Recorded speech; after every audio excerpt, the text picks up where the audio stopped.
So welcome to orbit classes. आज की इस वीडियो में हम डिस्कस करेंगे हाइब्रिडाइजेशन के बारे में। सबसे पहले हम हाइब्रिडाइजेशन के मेन पॉइंट्स को देखेंगे और उसकी डेफिनेशन। उसके बाद हम देखेंगे हाइब्रिडाइजेशन कैलकुलेट करने के दोनों मेथड। एक तो अगर आपको स्ट्रक्चर पता है तो उससे आप कैलकुलेट कर सकते हैं, दूसरा मेथड है फॉर्मूले के हेल्प से आप हाइब्रिडाइजेशन किसी भी मॉलिक्यूल का कैलकुलेट कर सकते हैं। तो सबसे हम पहले देखेंगे हाइब्रिडाइजेशन के जो मेन पॉइंट्स है वो देखेंगे। तो हाइब्रिडाइजेशन पहले तो होता क्या है, ये एक हाइपोथेटिकल कंसेप्ट है, मींस ये एक इमेजिनरी कंसेप्ट है। तो सबसे पहले तो ये है कि hybridisation is a hypothetical concept. ठीक है, ये एक इमेजिनरी कंसेप्ट है हाइब्रिडाइजेशन। सेकंड ये है कि इस हाइब्रिडाइजेशन में होता क्या है कि जो हाइब्रिड ऑर्बिटल्स है जो कि नियरली सेम एनर्जी के एटॉमिक ऑर्बिटल्स वो कंबाइन होकर हाइब्रिड ऑर्बिटल्स बनाते हैं। तो जो डेफिनेशन है इसकी, जो एक्चुअल डेफिनेशन वो क्या होगी, the process of mixing of atomic orbitals of nearly same energy produce a set of hybrid orbit is known as hybridization। ठीक है, तो ये जो डेफिनेशन इसके अकॉर्डिंग क्या है कि जब दो एटॉमिक ऑर्बिटल, दो या दो से ज्यादा, उनकी जो मिक्सिंग होगी वो भी किसकी, सेम एनर्जी के एटॉमिक ऑर्बिटल्स होने चाहिए। तो वो प्रोड्यूस क्या करते हैं, हाइब्रिड ऑर्बिटल्स। वो प्रोड्यूस करते हैं हाइब्रिड ऑर्बिटल्स। उस प्रोसेस को कहते हैं हाइब्रिडाइजेशन। ठीक है, जैसे हाइब्रिड ऑर्बिटल्स केवल सिग्मा बॉन्ड ही फॉर्म करते हैं, तो एक इंपॉर्टेंट पॉइंट है, hybrid orbitals are formed by sigma bond. ठीक है, तो इसमें केवल हाइब्रिडाइजेशन में अपन सिग्मा बॉन्ड को कंसीडर करेंगे। दूसरा पॉइंट है अनहाइब्रिड ऑर्बिटल्स कौन से होंगे, unhybrid orbitals are formed by pi bond. ठीक है, जब हाइब्रिडाइजेशन की बात करेंगे तो केवल हाइब्रिड ऑर्बिटल्स का ही जिक्र करेंगे जो कि सिग्मा बॉन्ड से प्रोड्यूस होते हैं। ठीक है, ये तो हो गया हाइब्रिडाइजेशन का जो मेन पॉइंट्स है। और एक मेन पॉइंट ये याद रखना है, हाइब्रिडाइजेशन हमेशा सेंट्रल मेटल एटम की ही कैलकुलेट करते हैं। हाइब्रिडाइजेशन हमेशा सेंट्रल एटम, चाहे वो सेंट्रल एटम है ना, चाहे मेटल हो या चाहे नॉन मेटल हो, उसकी ही हमेशा हाइब्रिडाइजेशन कैलकुलेट होगी। सेंट्रल एटम की ही हाइब्रिडाइजेशन हमेशा कैलकुलेट होगी। ठीक है, अब हम देखेंगे हाइब्रिडाइजेशन निकालने के जो दोनों प्रोसेस है ना, उनको देखेंगे। एक तो अगर आपको फॉर्मूला पता है उस फॉर्मूले की हेल्प से निकाल सकते हो, और एक आपको अगर स्ट्रक्चर बनानी आती है तो आप स्ट्रक्चर की हेल्प से भी हाइब्रिडाइजेशन कैलकुलेट कर सकते हो। ठीक है, तो इसको, और ये हाइब्रिडाइजेशन हमेशा सेंट्रल एटम के लिए ही निकलेगा। ठीक है, तो पहला तो ये है, अगर आपको स्ट्रक्चर पता है, अगर आपको स्ट्रक्चर किसी भी मॉलिक्यूल की स्ट्रक्चर बना सकते हो आप इजीली, तब तो हाइब्रिडाइजेशन के लिए ये फॉर्मूला लगाना है। हाइब्रिडाइजेशन के number of sigma bond plus number of lone pair. ठीक है, अगर आपको स्ट्रक्चर पता है तो ये फॉर्मूला लगाना है हमेशा। ठीक है, अगर आपको स्ट्रक्चर नहीं पता, सेकंड, अगर स्ट्रक्चर नहीं पता, डोंट नो स्ट्रक्चर। ठीक है, अगर आपको स्ट्रक्चर नहीं पता तो आपको फॉर्मूला लगाना है ये वाला। हाइब्रिडाइजेशन का फॉर्मूला ये होगा, हाफ करना है, वैलेंस सेल इलेक्ट्रॉन लिखने हैं, valence shell electron of central atom. ठीक है, पहला तो ये, फिर क्या करना है, उसमें ऐड करना है मोनोवैलेंट एटम, उसमें ऐड करने हैं क्या, अगर केटाइन आए तो माइनस करने हैं, और एनाइन आए तो ऐड करना है, एनाइन और माइनस केटाइन। ठीक है, ये है वो फॉर्मूला अगर आपको स्ट्रक्चर नहीं बनानी आती। ठीक है, तब ये फॉर्मूला लगाना है। ठीक है, तो एनाइन क्या होता है, जो नेगेटिवली चार्ज होते हैं वो एनाइन हो गए, पॉजिटिवली चार्ज हो गए केटाइन। अगर किसी मॉलिक्यूल पर पॉजिटिव चार्ज है तो उसको इस फॉर्मूले में यहाँ माइनस करना है, और किसी पर अगर नेगेटिव चार्ज है तो वो उसमें ऐड करना है। ठीक है, तो सबसे पहले तो उसकी वैलेंसी निकालनी है सेंट्रल एटम की, फिर मोनोवेलेंट एटम कितने हैं वो देखने हैं उस मॉलिक्यूल में। मोनोवेलेंट एटम कौन से होते हैं? जो केवल एक बॉन्ड बनाते हैं वो मोनोवेलेंट होते हैं। जैसे हाइड्रोजन मोनोवेलेंट एटम है, फ्लोरीन हो गया, ब्रोमीन हो गया, आयोडीन हो गया, CH3 हो गया, ये सब मोनोवेलेंट एटम्स है। ये हमेशा आप देखोगे एक ही बॉन्ड बना रहे हैं ना, ठीक है। और ऑक्सीजन है, जैसे ऑक्सीजन ये है बाइवेलेंट एटम, ये हमेशा डबल बॉन्ड बनाता है, ठीक है। नाइट्रोजन है ट्राइवेलेंट एटम, ठीक है। तो हमेशा मोनोवेलेंट एटम को ही कंसीडर करना है, ठीक है। तो अगर आपको सबसे पहले तो ये देखना है इनके फॉर्मूले, ये दोनों फॉर्मूला है ना। अगर स्ट्रक्चर पता है तो ठीक है, ये लगाना है सीधा direct number of sigma bond plus number of lone pair. और अगर आपको स्ट्रक्चर नहीं पता तो ये लगाना है हाइब्रिडाइजेशन का half वैलेंशियल electron of central atom monovalent atom plus A9 minus cation, ठीक है। दो तो चीज आपको ये होनी चाहिए याद, और एक इसकी जो टेबल है वो याद होनी चाहिए। वो ये है कि अगर नंबर जो अपन नंबर हाइब्रिडाइजेशन का जो भी आएगा तो उसकी हाइब्रिडाइजेशन क्या होगी?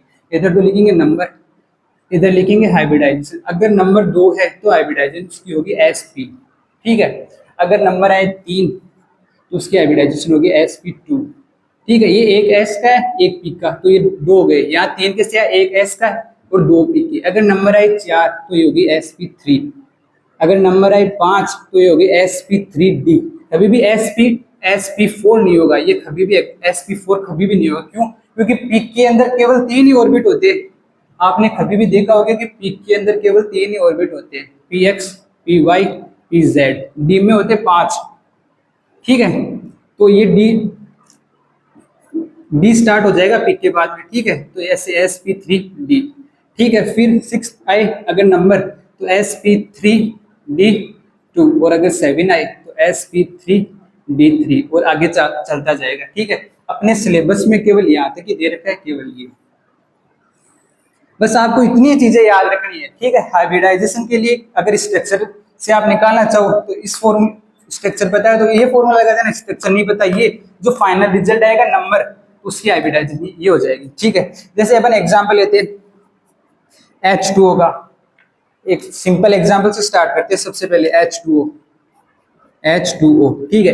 पहले तो अपन कुछ करते हैं, स्ट्रक्चर पता है। सपोज दैट स्ट्रक्चर अगर किसी को पता हो तो वो कैसे करेगा, और नहीं पता हो तो वो कैसे करेगा, ठीक है। H2O की स्ट्रक्चर होती है ये 2 लोन पेयर है और ये 2 बॉन्ड पेयर है, ठीक है। तो इसकी स्ट्रक्चर पता है अपन को, तो हाइब्रिडाइजेशन कैसे निकालेंगे, ठीक है। तो नंबर ऑफ सिग्मा बॉन्ड, इस H2O में सिग्मा बॉन्ड कितने हैं? 1 और 2 सिग्मा बॉन्ड है। ऑक्सीजन हाइड्रोजन के साथ एक एक सिग्मा बॉन्ड बना रहे हैं, तो 2 सिग्मा बॉन्ड फॉर्म हो गए, ठीक है। Plus number of lone pair atom कितने हैं? 1 2 लोन पेयर है, तो वैल्यू क्या है? 4।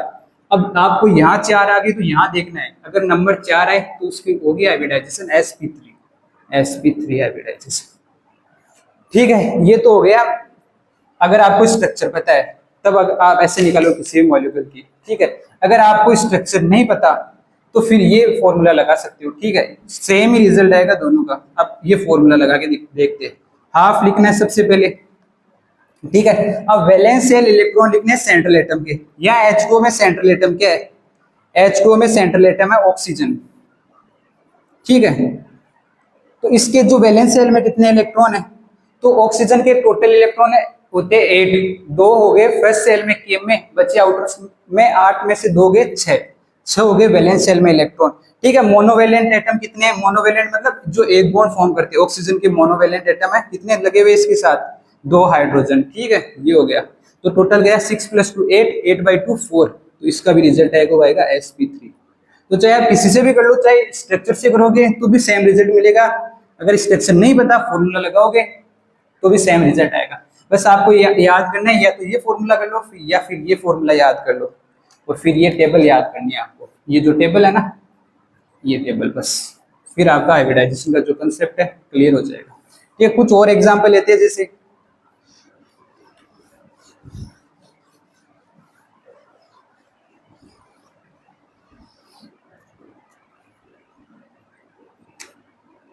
जैसे एग्जाम्पल लिया, सिंपल एग्जाम CO2, ठीक है। यहाँ से फॉर्मूले से करते हैं। जैसे हाइब्रिडाइजेशन पहले लिखेंगे half वैलेंशियल electron of central atom. Central atom क्या है? कार्बन। कार्बन के वैलेंस शेल में कितने इलेक्ट्रॉन?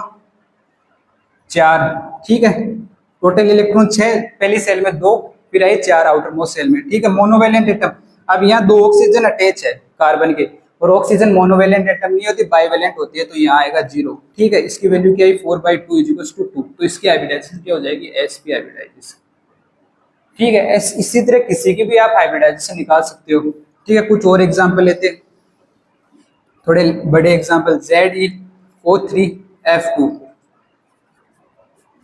जीनोन, ऑक्सीजन और फ्लोरीन तीनों को एक साथ ले लिए, यहाँ सेंट्रल एटम क्या है जीनोन, ठीक है। इसकी हाइब्रिडाइजेशन कैसे निकालेंगे, हाफ वैलेंस शेल में कितने इलेक्ट्रॉन जीनोन के 8, जो ये किसमें आता है नोबल गैस कॉन्फ़िगरेशन में आता है, और नोबल गैस कॉन्फ़िगरेशन में सबके वैलेंस शेल में कितने इलेक्ट्रॉन होते हैं 8 होते हैं, तो ठीक है 8 आ जाएगा 8, ठीक है। प्लस मोनोवेलेंट एटम कितने, ऑक्सीजन तो बाइवेलेंट एटम है, मोनोवेलेंट एटम है फ्लोरीन, +2, ठीक है। टोटल है 10/2 5, 5 के लिए यूज करते हैं sp3d, ठीक है। तो ये इसकी हाइब्रिडाइजेशन हो जाएगी। तो इसमें कोई बहुत हार्ड टॉपिक नहीं है, एकदम छोटा सा टॉपिक है, ज्यादा इसमें ये याद रखना है कि एक तो स्ट्रक्चर्स पता हो तो ये लगाना है, नहीं पता तो ये, और एक ये टेबल याद रखनी है, ठीक है। जिससे अगर किसी के ऊपर चार्ज आ जाए तब कैसे करेंगे, जिससे चार्ज आ गया PCl4+ है, इस पे चार्ज आ गया, ठीक है, NO3- है, इस पे पॉजिटिव चार्ज, इस पे नेगेटिव चार्ज है, तो दोनों देखते हैं इसकी हाइब्रिडाइजेशन क्या होगी, ठीक है। सबसे पहले half valence shell electron of central atom, phosphorus किसके नीचे आता है नाइट्रोजन के, नाइट्रोजन फैमिली, और नाइट्रोजन फैमिली के वैलेंस शेल में कितने इलेक्ट्रॉन होते हैं 5। अगर आपको वैलेंस शेल इलेक्ट्रॉन निकालने में प्रॉब्लम आ रही है ना, तो आप वो पीरियोडिक टेबल का जो वीडियोस की लिंक डिस्क्रिप्शन में मिल जाएगी, वहां से देख सकते हो वैलेंस शेल इलेक्ट्रॉन कैसे निकालते हैं, ठीक है। और अगर आपको पता है तो ठीक है। प्लस मोनोवेलेंट एटम कितने 4, और अगर कैटाइन हो तो क्या करना है माइनस करना है 1, ये चार्ज है ना, ये जो अगर पॉजिटिव आएगा तो नेगेटिव करना है। टोटल है 9 9 - 1 8, 8/2 4, तो इसकी हाइब्रिडाइजेशन 4 के लिए हो जाएगी sp3, ठीक है। PCl4+ की हाइब्रिडाइजेशन है sp3। अब अपन निकालेंगे NO3- की, तो इसकी हाइब्रिडाइजेशन निकालेंगे, हाफ नाइट्रोजन के वैलेंस शेल में कितने electron 5, plus monovalent atom, oxygen है बाइवेलेंट एटम, तो मोनोवेलेंट एटम है नहीं, +0, और अगर नेगेटिव नेगेटिव Na तो उसको क्या करना है ऐड करना है, यहाँ जो नेगेटिव आ गया, अगर पॉजिटिव होगा तो नेगेटिव करना है, इसको माइनस करना है, और नेगेटिव है तो पॉजिटिव करना है। रिजल्ट है 6/2, ये 2 है ना नीचे डिवाइड में आ गया 3, तो इसकी हाइब्रिडाइजेशन हो गई sp2 इस टेबल से, ठीक है। तो ये तो हो गया हाइब्रिडाइजेशन का कंसेप्ट। अब हम देखेंगे इनकी स्ट्रक्चर क्या होती है, sp की स्ट्रक्चर क्या होती है, sp2 की क्या होती है, sp3 की क्या होती है, sp3d की, sp3d2 की, sp3d3 की हाइब्रिडाइजेशन क्या होगी। तो अगला टॉपिक यही डिस्कस करेंगे कि इनकी जो स्ट्रक्चर क्या होती है, ज्योमेट्री है ना, वो देखेंगे इनकी ज्योमेट्री क्या होती है, और कौन कौन से जो हाइब्रिड ऑर्बिटल्स है वो पार्टिसिपेट करते हैं। तो ये फॉर्मूले है, हाइब्रिडाइजेशन तो आप निकाल लोगे, अब आप देखोगे इनकी ज्योमेट्री क्या होती है इन फॉर्मूले का यूज करके।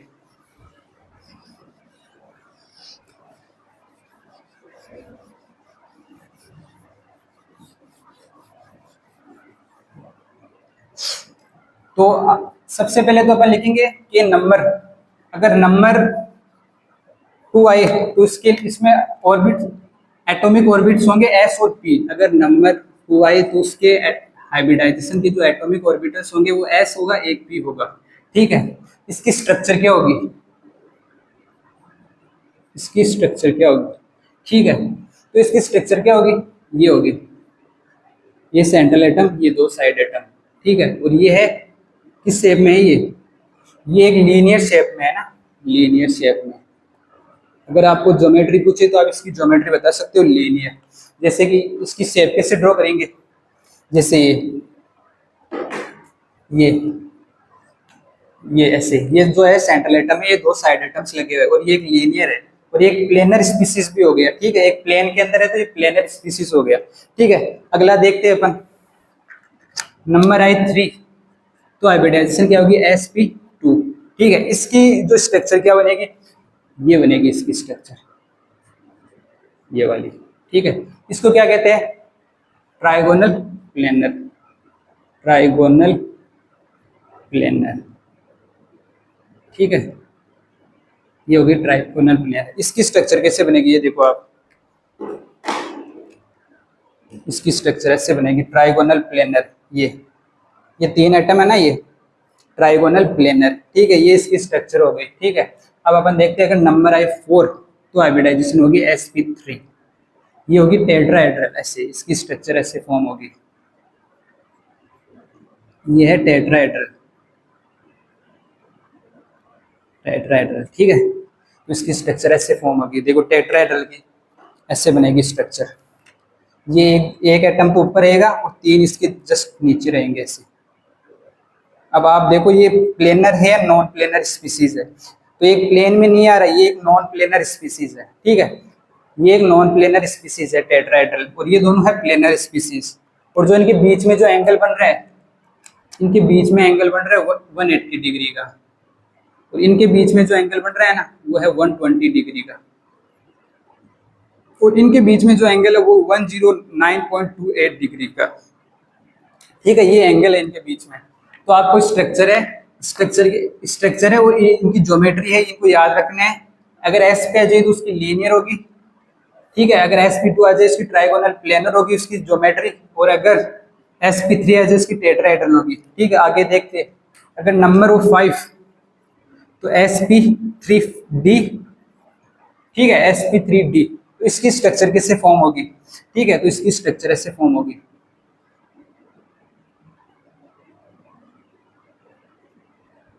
ये इसकी स्ट्रक्चर फॉर्म हो गई। 5 एटम्स को साइड में लगा दिया, ठीक है।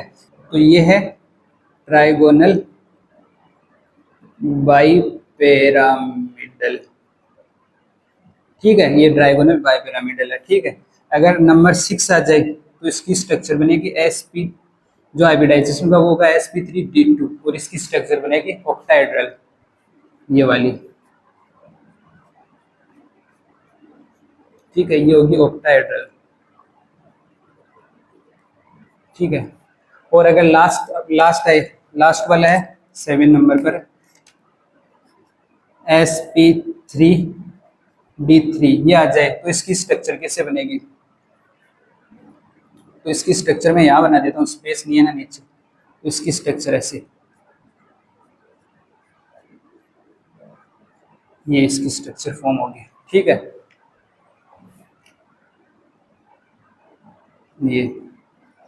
ये इसकी स्ट्रक्चर फॉर्म होगी ऑक्टाहेड्रल में। बस ये यहाँ इसका एक और एटम जाके जुड़ जाएगा, और उसकी जो ज्योमेट्री वो होगी पेंटागोनल बाइपिरामिडल, पेंटागोनल बाइपिरामिडल, ठीक है। ये इसकी हो गई ज्योमेट्री, ठीक है।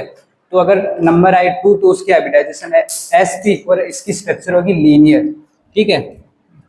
लीनियर स्ट्रक्चर का हो गया। sp2 की होगी ट्राइगोनल प्लेनर, sp3 की होगी, ये होगी टेट्राहेड्रल, और sp3d के लिए होगी ये ट्राइगोनल पिरामिडल, ठीक है। और sp3d2 के लिए होगी ऑक्टाहेड्रल, और sp3d3 के लिए होगी पेंटागोनल बाइपिरामिडल, ठीक है। तो ये तो हो गई इनकी स्ट्रक्चर। अब हम देखेंगे कौन कौन से हाइब्रिड ऑर्बिटल्स है वो इनमें पार्टिसिपेट करेंगे। जैसे अगर इसमें 2 हाइब्रिड ऑर्बिटल्स है, एटॉमिक ऑर्बिटल्स, जो हाइब्रिड ऑर्बिटल्स को फॉर्म करेंगे वो एक तो s है और एक pz है। p के 3 होते हैं ना, px, py, pz, तो ये z और s दोनों हाइब्रिड ऑर्बिटल्स बनाएंगे, एटॉमिक ऑर्बिटल्स मिलके हाइब्रिड ऑर्बिटल्स बनाएंगे। यहाँ s के साथ होगा px प्लस py, ठीक है। और इसमें क्या होगा, s के साथ होगा px plus py plus pz, ठीक है। ये जो है एटॉमिक ऑर्बिटल्स है जो पार्टिसिपेट करके हाइब्रिड ऑर्बिटल्स बनाते हैं। अगर sp3d होगा तो उसमें s आ जाएगा, p के तीनों आ जाएंगे, px plus py plus pz, और d का आएगा dz²। d के 5 होते हैं ना ऑर्बिटल्स, ठीक है। पहला होता है dxy, dyx, dzx, और 2 होते हैं dx² y² और dz², ठीक है। तो ये इसका आ जाएगा। sp3d2 का हो जाएगा s plus px plus py plus pz, और d के लिए आ जाएंगे dx² y² प्लस dz², ठीक है। ये d के लिए आ जाएंगे, ठीक है। और लास्ट में ये बचा ना sp3d3, इसके लिए आ जाएंगे s px py pz, ठीक है, plus dx² y² plus dz² plus dxy, ठीक है। ये हाइब्रिड ऑर्बिटल्स होंगे जो कि हाइब्रिड ऑर्बिटल्स होंगे जो हाइब्रिडाइजेशन पार्ट करेंगे। ठीक है, तो आज के लिए इतना ही, मिलते हैं अगले वीडियो में। Thank you.